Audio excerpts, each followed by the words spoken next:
ready to do life and business on your terms and truly live your big ticket life.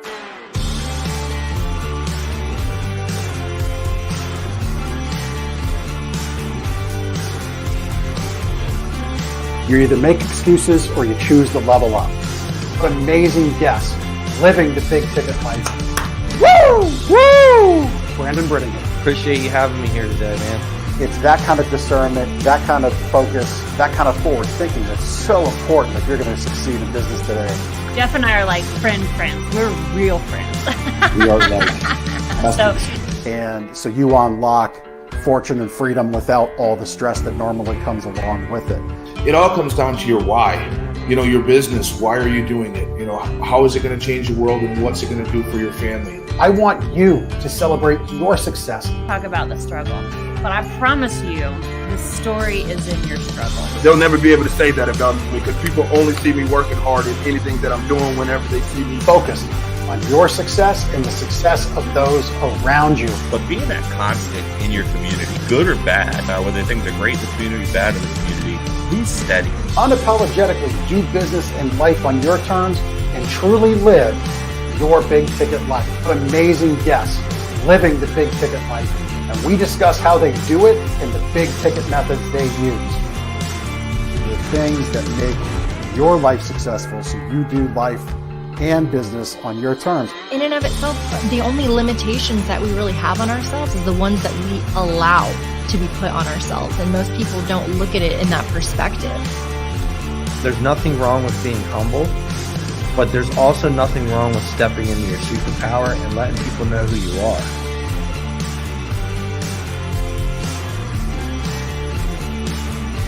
Get ready to do life and business on your terms and truly live your big ticket life.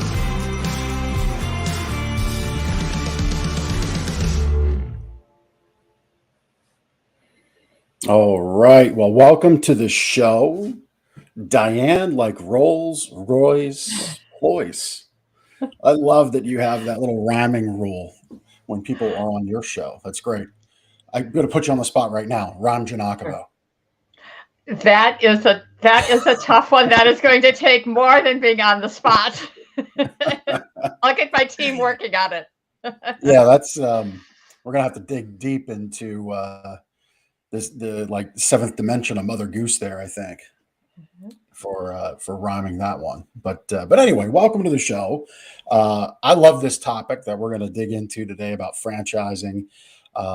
And really, I hope anybody listening and watching today can really leave with, two things. One, being open to opportunity, whether that's opportunity in your career, opportunity in a new business venture, whether that's a franchise or not. I think Diane's going to give you a lot of great things to consider about what a new page in your book of life could look like. Right. Because I was looking at your website and you specifically call out people that you work with that you find that perfect fit for a franchise opportunity. And it seems it's people that have reached a point in their career, whether that's voluntarily moving on or involuntarily being made to move on, let go, downsize, whatever. Seems like that's where you really kind of step in and help people find a new opportunity. So welcome to the show. And let's talk about those instances where you help people find that fit. Sure. Well, thank you very much for having me. It's a pleasure to be here today. As you were talking, I was thinking of several people that I've worked with. So if you'll allow me, I probably would like to tell a couple of success stories. Yeah. A man that I recently worked with was a business development person, good company, one of the best in the industry, had been there a while, very good job, but had an entrepreneurial itch. He had a business and after a few years had sold it to his partner and was looking for something else. And came to me and wanted that ownership, wanted some of that freedom, that flexibility, had 4 kids, potentially involve them in the business, potentially leave a legacy. Anyway, we looked at service-based businesses and ones that he could hire a manager because he wanted ideally to have a franchise as a bridge out of corporate America. So he was going to keep his job, hire a manager to run the franchise, and get it to a point then that he could segue out. So we looked at a variety of options, and I give him a lot of credit in that he was very open-minded. And we ended up looking at a business that could be used for residential or commercial. And it's in an industry that most people would shy away from, that doesn't, when you mention the industry, you would think, oh, that's not a sexy, exciting, high profile, glamorous industry. It happened to be roofing. Okay. Actually, he said, roofing, that's kind of crazy. And I said, it is true, but there are franchises in that space that have taken the reputation and they are escalating it. And they have the technology, they use the drones, they have a whole host of things that set them apart, that make them professional, so that you can be the leader, you can be that preferred partner, and there's a lot of opportunity. And he started digging into it, really wasn't certain about it, but decided to look at it, and had a call and was intrigued, and another call and another call and another call, till he said, you know what, I like this business. And interestingly, he knew some people in it who were looking to make a move, and was able to hire some experienced people, went to what's called a Discovery Day, also known as a Meet the Team Day, where you meet the founders eye to eye, break bread with them, so to speak, get to meet the whole team, and said, yes, this could be that bridge out of corporate America that I'm looking for. And one of the things that I thought was so interesting, because he was proactive, he was looking ahead, and he said, you know what, my job now seems better because I'm in a better state of mind, and things were just falling into place. That's fantastic. Really interesting, because I understand roofing. I did that as a young man right out of high school. But I have friends, actually, James Emerson and his wife, Savannah Emerson. James was on the podcast, I think maybe in the early episodes, maybe up through episode 10, somewhere in that range. Runs a fantastic roofing business in Wisconsin, Renew Roofing. And boy, you touched on something that I think, let's maybe peel back this layer of the conversation onion of, like, set aside ego and prestige. For me, I want to get paid. Now, I want it to be something I enjoy, but I'm really kind of indifferent to if it's prestigious or not, because James and his wife, Savannah, they got all the toys, all the freedom, all the family time, the things that really matter for them. Their family time is big. They got all that in abundance. And roofing's just a mechanism. One of the business I have, retail mattress store, it's just a mechanism to do a lot of fun marketing stuff around a commodity item. And roofing, you could probably agree, is a commodity purchase at some points, right? Well, I think some of the things that they've done have enhanced. So they're taking it out of that commodity with their special sauce, or secret sauce, if you will. But when you talked about what your friends are doing and why they have that business, really a franchise or a business should be a means to an end. And what is that end that you want to get to? Is it family time? Is it to be able to travel? Is it to be able to leave a legacy? Certainly you want to do it for financial reasons as well. That's foundational. But what else do you want? So the person I just described, as I mentioned, had 4 kids. He coached them in sports, an active family. He wanted to be able to have that and be able to do more things. He traveled many times during the week. He was gone. So he was looking for a much better lifestyle, and a business can offer that. Yeah. You touched on something else too that I really want to point out. So this gentleman had a career in corporate America, Yes. knew long term, I want to be around my kids, had very clear goals around family and financial freedom. Yeah. But you said something interesting. He wanted an opportunity that he could own, but not run. And I think that's a real, let's dig into that, because there's a lot of franchises that are owner run. There's a lot that are not manager run. And there might be a couple other descriptors. So what I want people listening to take away is don't turn off because we're talking about franchise. And I'm going to share, after we get through this little part of the conversation, my thoughts on franchising, my appetite for it as a franchisor. But let's dig into those opportunities. And I think your client was really smart because he realized immediately, I want a business that I can always have a manager run.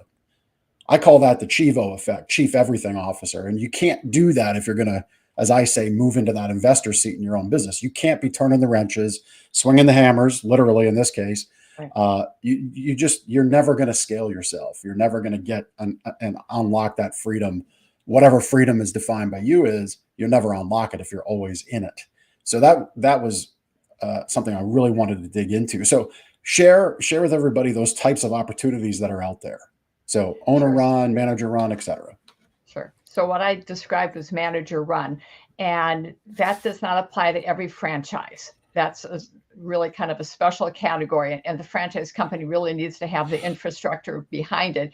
And when you're investing in a business, you want to make sure that that model has proven out as well.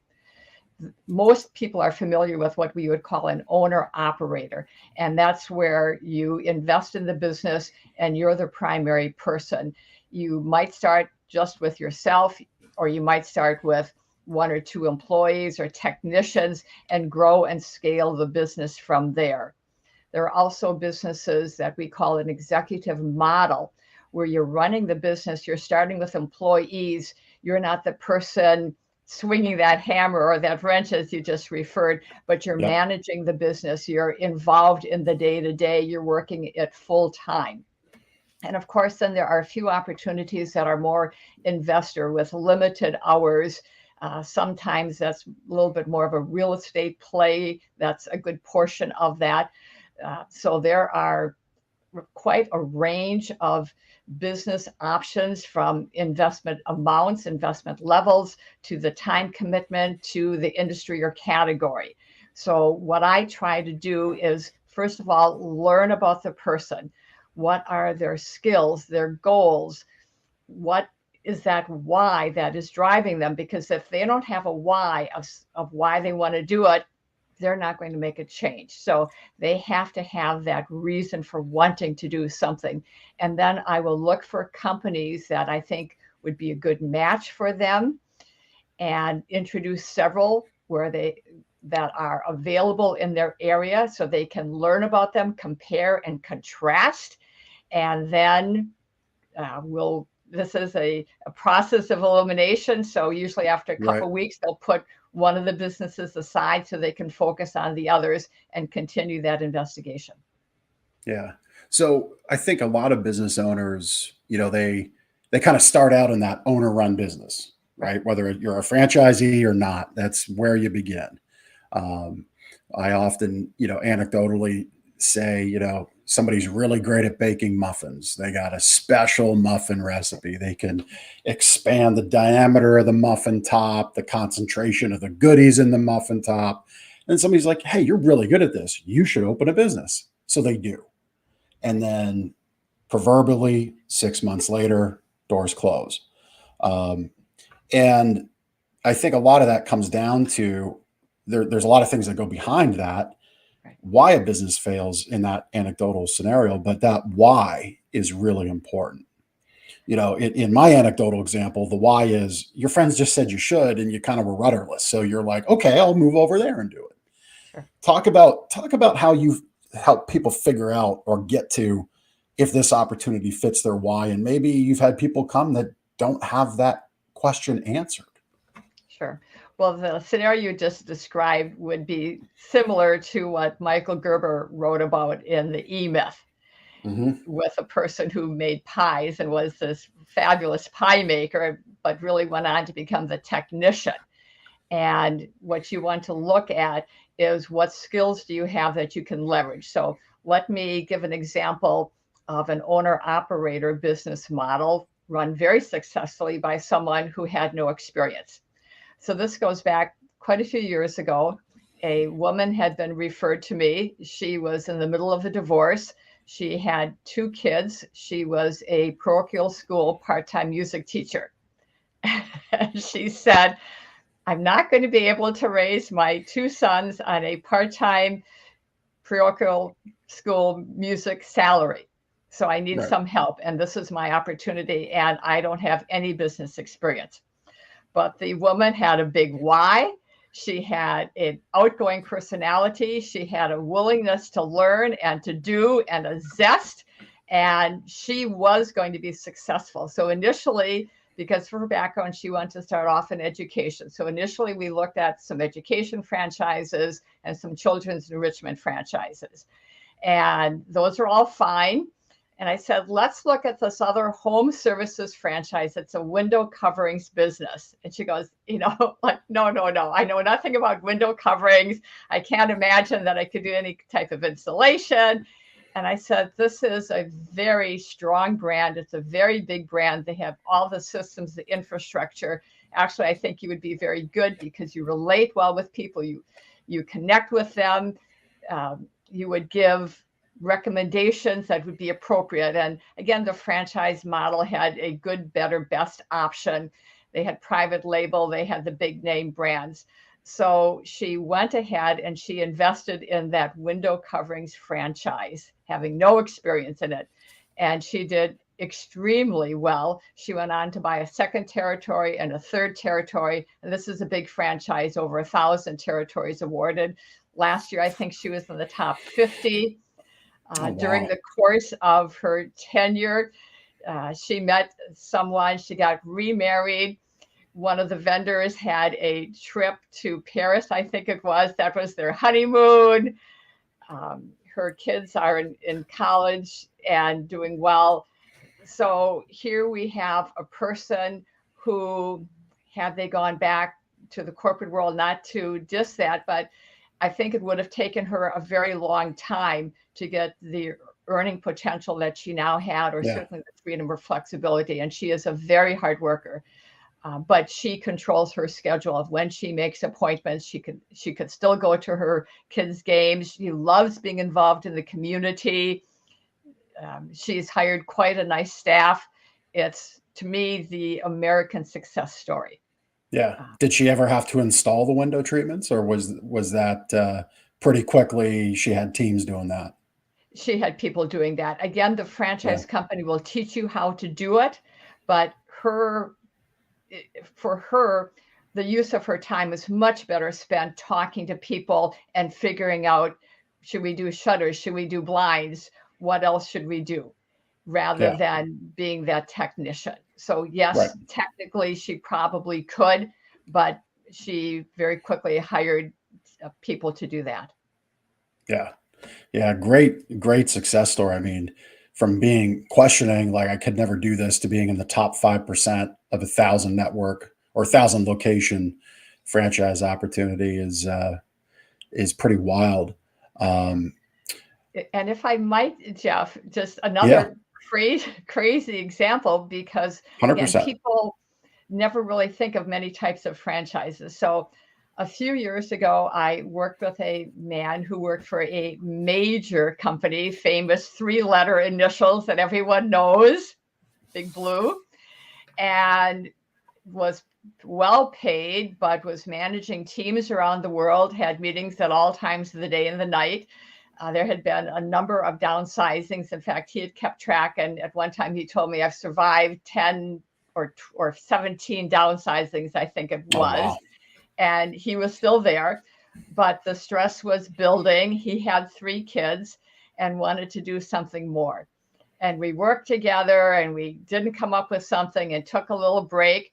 And then he quit his job, which was very hard to do. And I think once he quit his job, then he was more open for opportunity, and called me back up and said, okay, let's chat again.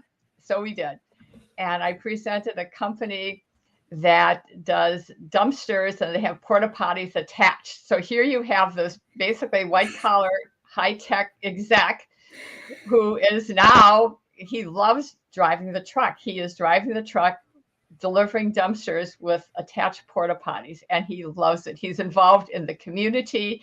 He proudly calls me periodically when he's got a few minutes on his truck, and he tells me where he's delivering them or who it's for, and called me just a week or two ago saying that he had ordered another truck and more dumpsters, and he has a couple of employees, and told me that he's going to be hiring more when his additional truck and dumpsters come in the spring. So if I knew of anyone to keep him in mind, planning a couple months out, and he couldn't be happier. And he's happy That's because incredible. he's controlling it. He did not want anything involved with sales, but he enjoys talking with people. He's the type of person to roll up your sleeves. The last time I talked to him was the end of the day on Friday, and I was returning his call.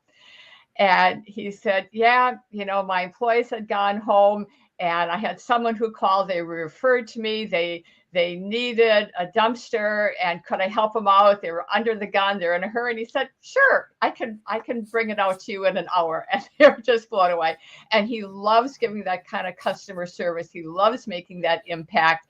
And he knows he can't do that all the time, but he's building the infrastructure and growing the business. And that's just something that he personally finds fulfilling and rewarding. Yeah. Yeah. Well, really, he's kind of at the tail end of the Amway model, right? The Amway model is, if it goes down the drain or down the throat, we want to sell it. And he's at the trailing end of that, figuratively with the dumpsters and literally with the porta potties. I've got a plumber friend of mine. His tagline is, I'm going to butcher it now because it's right off the top of my head, but it's we're in the business of number one and number two is the tagline. I got to look at it. I totally butchered it. I'm embarrassed now. But anyway, there's a lot of puns there that I'll just stop and we'll move on. But man, what like the joy from your client radiates from him through you. And if you're listening to this on the podcast player, you should tune in because we do record these live. I guess this is about as commercial as I get for the show. We do record these live. It goes out simultaneous every Tuesday at noon on Facebook. That's East Coast time. Facebook, LinkedIn, and YouTube. But boy, you could see the joy from Diane's client coming right through the screen from her to you. And what's nice, when I talked to him this last time, his wife is in education and she's going to finish out the school year. And I hope I'm not revealing any secret plans here, but the goal is that she will become part of that business as well. Yeah, that's great, and they get to do life together on their terms. And the dumpsters and the porta potties are the catalyst to happiness, which should really just be the primary goal of business, right? It is, and there's not a lot of competition. He's building a good reputation. He's known in the community. He has good product and services. He's fulfilling a need and offering it through his business, and the franchise is there helping along the way. So many times someone have blinders on, and we think fast food because that's what we're most familiar with. And that's natural because McDonald's has been around 50 plus years, but there's more than French fries and fast food. But that's immediately where our mind goes. And most people go, gee, fast food, too expensive. Hours are brutal, too many employees. I'm going to be working 24/7. So are there other options? So that's where, again, I first learn about the person and what they want, and then come back and present some other options. And most of the time they go, whoa, who knew there were so many options out there? And so I challenge them. Did they have an open mind? Can they keep that open mind? Can they look at things like plumbing or HVAC or gutter cleaning or pool care, pet care, senior care? There's just a whole host of different options. Yeah. I mean, all of those you named off have such an immense demand in our society, because for so long, from the educational perspective, educationally, we steered young adults towards careers that weren't that. Right. So now there's such an influx of demand. And your friend with the porta potties, I said about the catalyst to happiness. I've done a lot of youth sports, coached youth sports. I still have a boy as a freshman in high school, so we're still involved in that. Be a young parent with a child that needs to go to the bathroom at an outdoor event and not have a toilet. And those organizations that put on those events, man, if they can have somebody reliable, Right. you have locked in a customer for life. Reliable, clean, timely. It's not hard. And Jeff, if he's found happiness in that, fantastic. yeah. And what's interesting, we've become a society of do it for us. So certainly there are do-it-yourselfers out there, but many times, particularly as we get older, we're less inclined to saying, yes, I want to paint my house, or yes, I want to do these things. And maybe I could, but I would just as soon hire it out. I don't necessarily want to pull up a YouTube video, go to the hardware store, figure out what I need, come back, find out I bought something wrong, go back, return it, try it again. I will just as soon call that handyman, that painter, whoever, to provide that service and do it professionally. Yeah. Yeah. And, so franchises, so I'll share right now. So my view on being a franchisor from a business owner perspective is I personally would never be a franchisor, simply because it takes a lot of setup to do it the right way. You have to do it the right way. You land in legal trouble. And for me, the IRS is all the federal alphabet agency I need in my life. And franchises have another one, right? It's a combination of SEC and FTC, correct? That oversee. Yes, and there's a legal document, the franchise disclosure document known as the FDD, another 3-letter term. Okay. Yes. Yep. So for me personally, it's just like my happiness in life is being, I don't want to say I'm reckless, but like off the leash, like don't constrain me. I am better when I'm free, and I understand that. So I just don't do things that constrain me in that way. Now, that said, all that I just said, I'm on an advisory board for an up and coming golf franchise opportunity. But I was very clear. I said, if you were going to need me to sit in on those kinds of meetings, I'm out. I won't do it. I don't have the mental capacity or the will to do it. So if there's other people that can handle that, fantastic. And there is. But I'm very excited about what that holds, because it's very cool. It's a lot of fun. And so people are looking for entertainment options. Go ahead. And what you just mentioned is a very good point, because franchising is not right for everyone. And when I think of you, I think of someone who's maybe a Renaissance person who's had a variety of businesses, has the big idea, is comfortable executing, turning on a dime, creative, can do a lot of things. Yep. So those people probably, as you indicated, would be constrained or feel potentially limited in a franchise. For other people, they look at it, and for the people who's right, they look at it and they say, I don't have the big idea, but man, give me that toolbox. I'm great at executing. Give me all of that in place. Give me the marketing plan. Help me with employees, the website, all that infrastructure, and let me go. And I can run it and run it well. And that suits me perfectly. And the reason I would like it is because you've gone ahead, you've invested the money, you tell me what mistakes to avoid. And I'm probably still going to make a few, but they're not going to be major. So that's one of the advantages of franchises. I like to say it gets you down the road further and faster.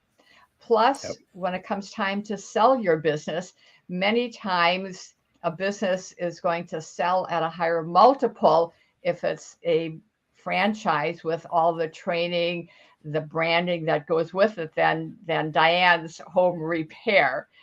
Right. So again, looking ahead, and you're building a business either to sell or to hand down. And so let's get you the maximum return that we can as well. Yeah, yeah. No, I mean 100% right. And I think the turn in our conversation now is about those systems. So while yeah, you're 100% spot on, and I want to dig into your assessment of Renaissance Man because I kind of that is how I fancy myself, right? Um, so I want to dig into the tools you use to find that match as I'm going to coin as a matchmaker. I hope you're okay with that phrase, but you find that fit, you find that perfect fit. But the systems are, so we'll talk about the systems and then we'll talk about your skills to assess because you've got something special there, I can tell. But you hit it on the head. Every business, no matter if it's this, marketing genius, if it's this Renaissance person, that's the pure definition of the term, they need a team behind them. I have teams behind me. I am unsuccessful without the people around me and with me. And I have those systems go in place. But you hit the nail on the head. You need to have the marketing system, the fulfillment system, the sales system, the HR system. And I'm sure at certain levels, yep, that's another one. At certain levels, all of those dump in. Maybe on the HR side of things, for more of that owner starting out on your own. Maybe that's more of a cooperative thing with the head office. But talk about the systems, and I think let's pick up on the cooperative thing. Okay, so when you talk about the cooperative thing, let me mention that one aspect of franchising that people usually aren't familiar with is the community that they are invited into. So when you're an independent business owner, you're pretty much figuring out everything by yourself. You may have some comrades, some friends, but it's pretty much trial and error. Are you getting the best pricing? Whatever the case is, are you keeping up with your digital marketing?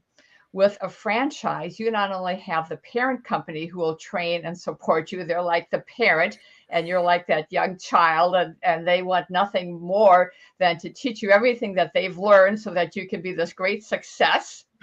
But you have your fellow franchisees, your other franchise owners, which are kind of like your brothers and sisters. And many times you're going to call them and say, yeah, corporate has this conference call. They introduced this new product and I was listening, but maybe not listening as much as I should have, or I didn't take notes. And I've got this question and I know I could call corporate and they could answer, but, fill me in, tell me about it. So you can call them, you can share your successes. They understand when you make screw ups, they're your comrades. So it's really a community. And many times franchisees, when they have a national convention, they'll fly out early and vacation with another family or two, or they'll stay later. And there's this understanding that just comes, everyone still has their own business, but there's that camaraderie that is very, very special. Again, not everyone needs that. One time, I like to, whenever possible, meet franchisees of companies that we work with. And I called up one company and found a franchisee in my area, and I went out to visit him. He had a location-based business, and he was a CPA running a great business. And I was asking him about the training and support, and he said, yes, corporate calls me, I think once a month, whatever it was. He said, corporate calls me. I tell him everything's fine. I'm good. Give the rest of my time to someone else who's struggling. So he was confident in what he was doing, but he knew that not everyone is, and someone might need extra help. Right. Yeah. I mean, you're talking about the network, that network effect. Now, you don't necessarily need to be in a franchise to get that, but you are going to pay for a quality network. I'm invested in three of them at present. So while I'm not a franchisee of anything, I do have a pretty deep network, but you I am paying recognize for the that. importance of it. Yeah, I am paying for that. So yeah, it's you invest in that through your franchise fees and dues, etc. But you have a great network of everybody that's fighting that battle doing business the way you are, which is an advantage. Right. There is great scale in that relationship there. At the end of the day, there has to be value. So no one likes paying fees, and in a franchise, you do pay a royalty. Mm-hmm. And yet there has to be value for that, or you shouldn't do it. So most of the time people look at it and they say, yeah, I'm a top franchisee, I'm paying a lot of money, but look at what I'm getting in return. Usually they'll look at it and they say, I could never have achieved what I've achieved without that franchisor, because they've provided all of that infrastructure. Maybe they developed a new program. Maybe they have a spokesperson. Maybe they have this fabulous digital marketing platform that they are keeping up that I couldn't keep up with. And I would have to hire a dedicated person. And what would that look like? And how would I find that person? I don't know anything about that. So they look at it, and when they see value, they go, yeah, there's a lot here. And that's, again, why people renew with a franchise.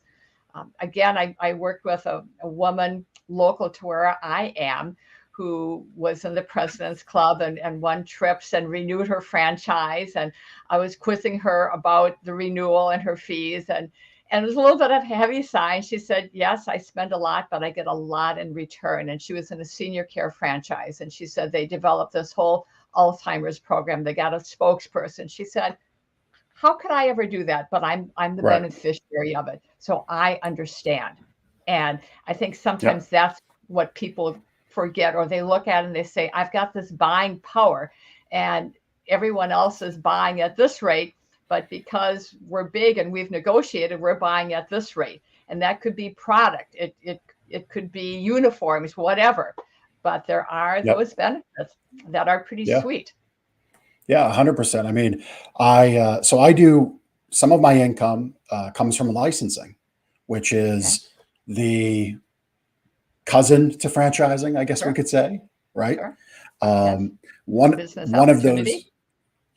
of those things. So I license my books and buying guides in the mattress space to other retailers, which I think is an opportunity for a lot of business owners that have a quality marketing piece. If you're so inclined, it's also that it is becoming that is a foundational step on the way to being a franchisor, is having, that's one of the first markers is your marketing scalable, repeatable? Could you dump it from Lancaster, Pennsylvania to Lancaster, California and have it work? Right.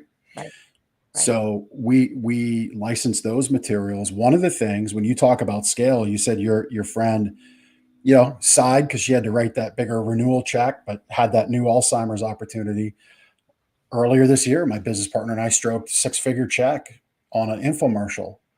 But we were able to do that because of the licensing network that we have. And as we figure out, and we have to figure it out, we, not us, as we figure that out, I can then dump that marketing into the licensing organization and have an additional level.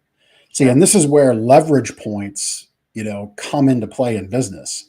And you can uncover leverage and have it work for you as a franchisee, and make money back that way. Or you could do it the way I just explained, which is a harder way to do it, but that's just kind of my ethos. That's who I am and the appetite I have. Right.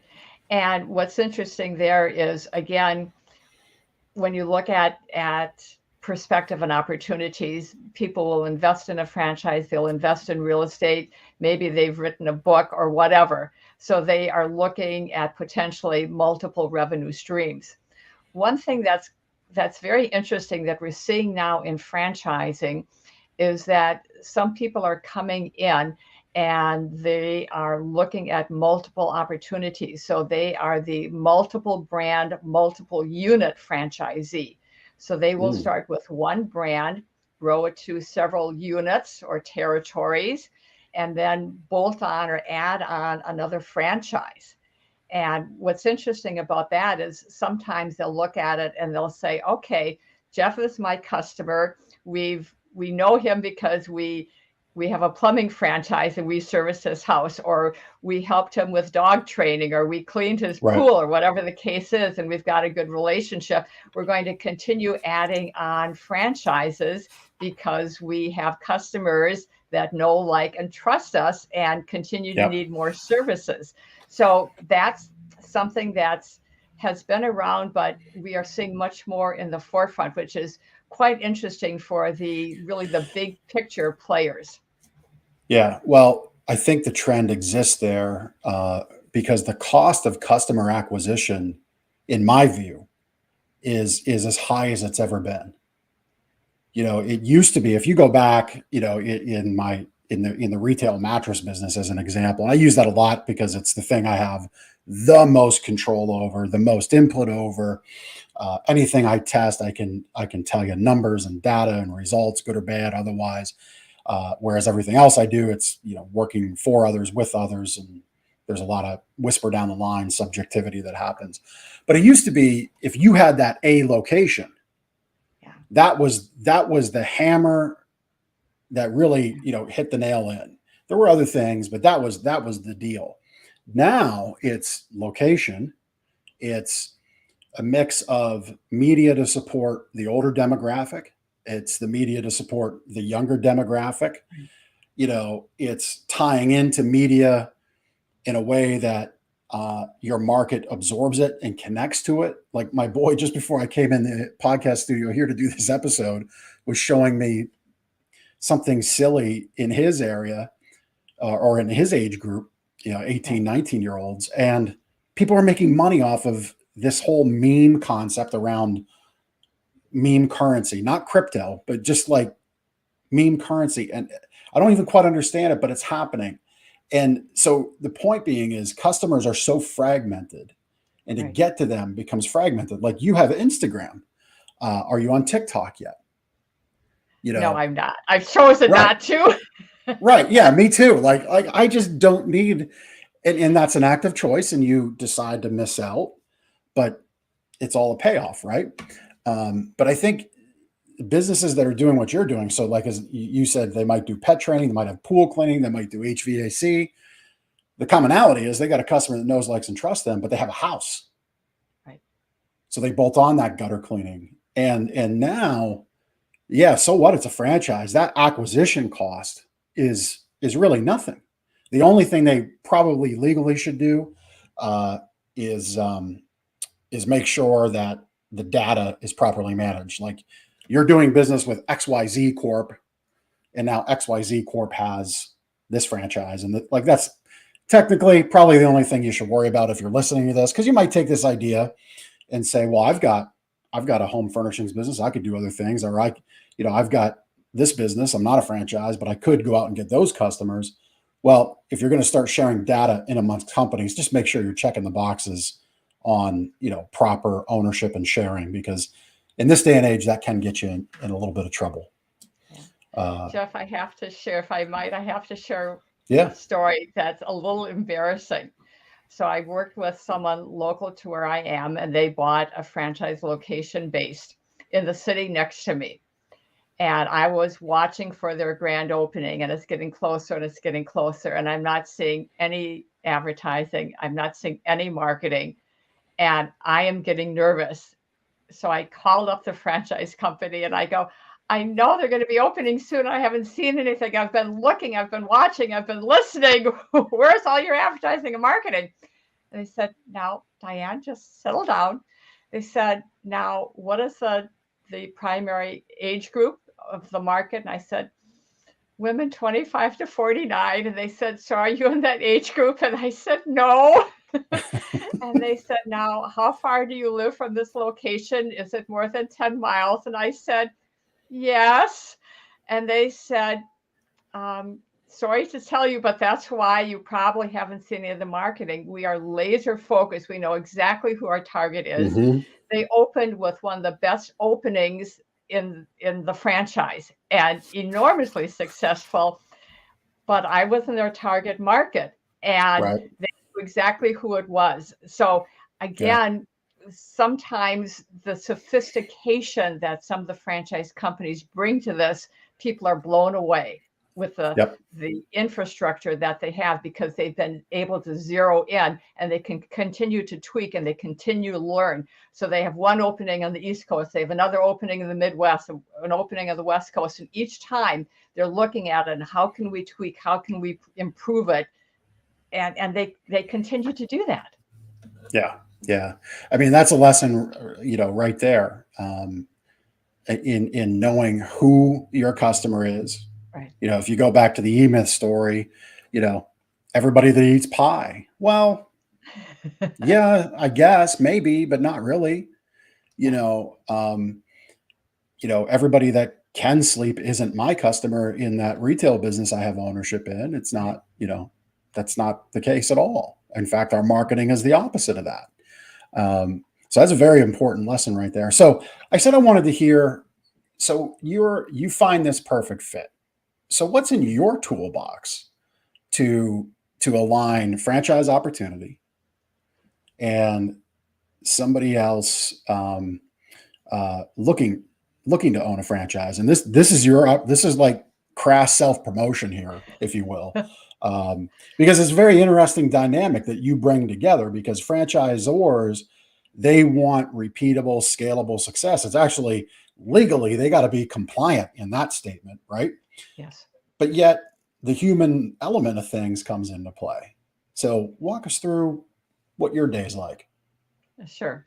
Well, I very much enjoy talking with people and learning about them and their background and what they want to accomplish.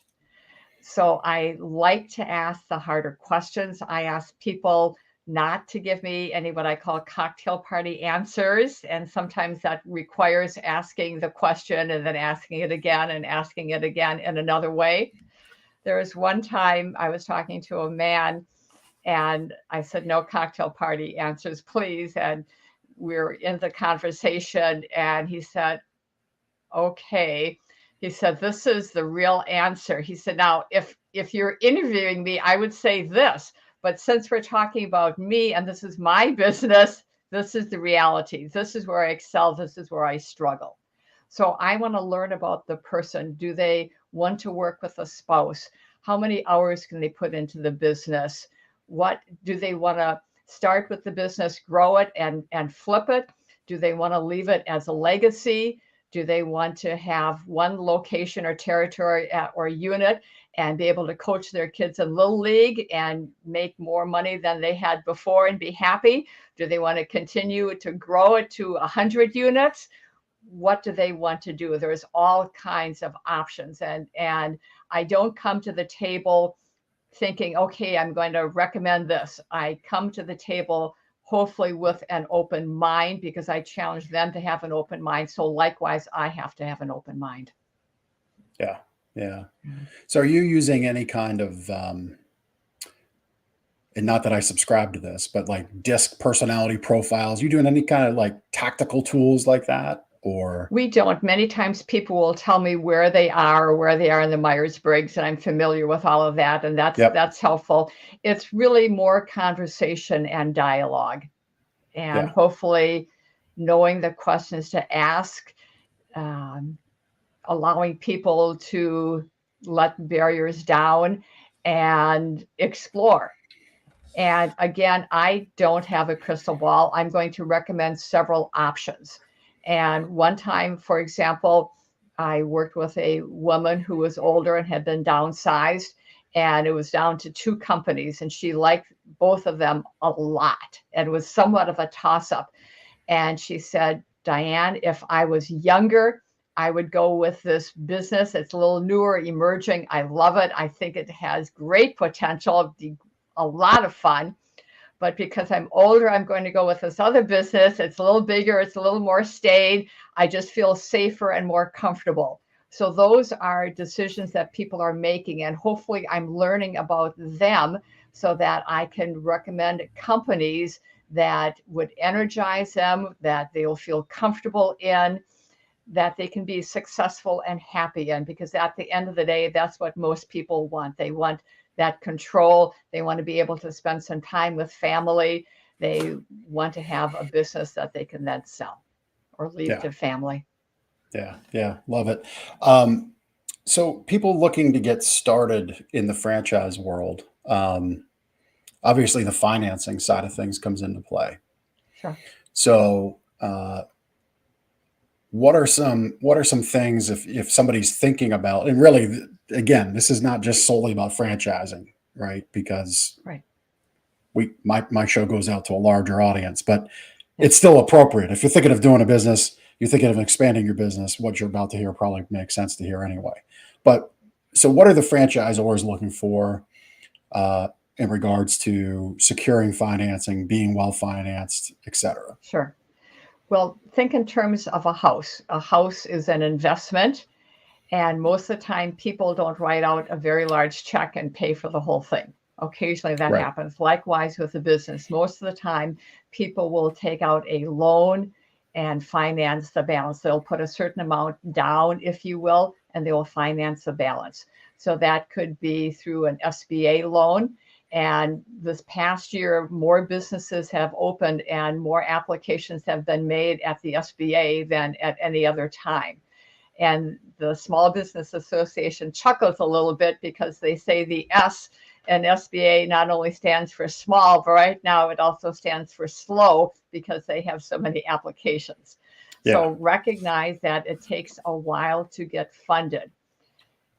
People will also look at using retirement funds, which they can roll into their own business. So instead of buying stock in a company, they will buy stock in their own company. And there is no penalty for that. There are some tax advantages. It's not something that you can do on your own. There are companies that specialize in that.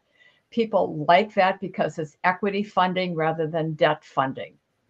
And so if you have that That's really opportunity, smart. they will look at that. It's not for everyone, but I recommend people get educated. And again, when people go through our process and at the end there's something called validation where you're talking to existing franchisees, and I encourage them to ask people how they funded their business, not saying that what Joe or Bob or Sue did was right, but those are data points you're learning. And I've had people who said, I'm going to do an SBA loan. And then they talk to other people, for example, that have done the rollover, and they come back and said, maybe I jumped the gun here a little bit. Maybe I should at least learn about it. And I go, smart decision. Learn about it, then you can make that decision. People will also look at using a home equity line of credit as an option as well, if they have that available to them. Yep. Yeah, very So smart. I That should rollover thing, I wasn't aware of that one. That's interesting. it is very interesting. I should also mention that veterans, first of all, franchise companies love veterans because they usually have management skills. They are used to following procedures and systems and organization. They run very good businesses. And because of that, franchise companies, many of them will offer them a discount off the franchise fee, the one-time fee. That could be either a percentage or a hard dollar amount. And that's twofold. One is to say thank you for your service. Excuse me. Excuse me. But two, also to encourage them. And I believe that in the U.S., out of our population, 7% are veterans. And yet in franchises, 14% of franchise owners are veterans. Oh, wow. So again, not every veteran feels comfortable in the civilian world, and they want to have their own business and like to run it. Well, that's a that's big benefit. yeah, that number of 14% is not, it's surprising to me, but I understand it because military service, the underpinning of military service, aside from supporting, fighting for your nation, protecting our freedoms, et cetera, which is all fantastic. I'm a big supporter of, but the underpinning of it is their structure. Right. And franchises have that built-in structure. Yeah. So it's a real natural fit. Yeah. There was one person I worked with who was a sergeant major, and he said when he went to his discovery day, one of the last steps in the process. And there were a lot of people there, and they introduced him and gave him his military background. And the franchise company said they had just changed the amount that they were giving as a discount, and they had just upped it to $10,000 off the franchise fee. And he said everybody, when he was introduced, he got a standing ovation. They were so appreciative and wanted to thank him for his service. So again, they recognize that. Yeah, very good. Very good. Well, listen, I've enjoyed our time together here. I mean, you know, my team at Cast Ahead, which if you're into podcasting and looking for a great team to have around you, can't really get any other better team than that. So Chris and his team, all their stuff is in here. When you came across the desk, I'm like, you know what? That's going to be an interesting topic. I really like the topic, but I bet you we'll have a great conversation, and that we did. So thank you. Thank you very much, Jeff, for your questions, your insights. I should mention, excuse me, since you had just talked about funding, I should mention that my services are completely free. We are paid by the franchise companies for the education, the pre-screening that we offer, the matching that we offer. So many times people will chat with me, we'll have a conversation. I like to be a resource. I work with a lot of people in career transition who are exploring, and that is perfectly fine. Yeah. And to get a hold of you, it's Diane Pleuss, and that's Pleuss. So DianePleuss.com. We've had that on the screen. It's in our show notes. So if you're listening, just go to the episode show notes, check it out. If you can make a connection with Diane, that'd be awesome. I'd love to have that be a result of your time, Diane, being here on our show. That'd be great. So thank you. And also, if anyone wants to have a conversation, they can go to quickchatwithdiane.com and schedule. And that way you avoid my crazy last name that no one can spell and no one can pronounce. I'm also on LinkedIn as Diane Pleuss, the franchise fitter. And I have put in LinkedIn in the text common misspelling so that you don't have to quite remember, and hopefully you can put in something that's close. That's smart. To me. That's a smart little tip. I like that. Yeah, I chose the domain thejeffg.com because very smart. Let's just skip the whole conversation around Janakovo and just Jeff G works good. So very good. But that's it. Yeah, DianePleuss.com or chatwithdiane.com. Also very smart. And a quick little LinkedIn tip. If you have one of those names that people might misspell. So you said you put it right in your little bio there up at the top? In my profile on LinkedIn, I have common misspellings, and I have the last name with one S. I have it spelled UE instead of EU. I have Diane with two N's instead of one. So, Jeff, you could probably have a whole paragraph of common misspellings for your last name. Yeah, I could. That's a very smart little tactic.